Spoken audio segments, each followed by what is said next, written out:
First Business Morning News. Check your local listings for stations and airtimes.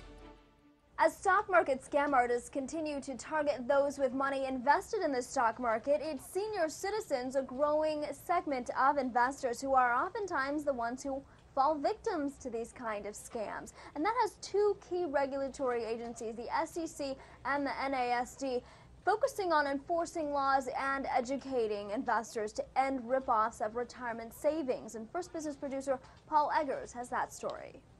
With the first baby boomer turning 62 next year and 1 of 8 Americans already over the age of 65, the U.S. population is getting older, but that doesn't necessarily mean that they're getting wiser, especially when it comes to managing money. 90% of America's net worth is in the hands of people 40 and older. That's why we know that securities fraud scam artists are going to be increasingly targeting senior citizens. As chairman of the Securities and Exchange Commission, Christopher Cox can be considered the nation's top stock cop. We are first and foremost a law enforcement agency, and we want to come down like a ton of bricks on anyone who would cheat an older American out of his or her life savings.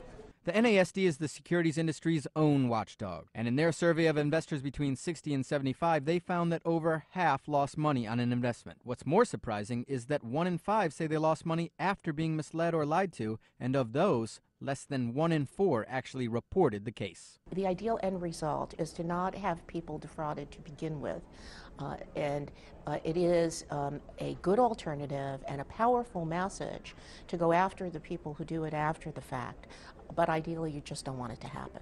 One reason why senior citizens are targets of scam artists, they may not actually know as much about investing as they think they know. Based on the results of an investor quiz, the NASD classifies half of senior investors as overconfident in their market knowledge. And the growth of these types of investment scams is also forcing younger people to start talking about it with their parents. One investor protection group suggests finding out what your parents are investing in and where they're getting their advice from. First Business Morning News. Check your local listings for airtime. It's what's happening today first.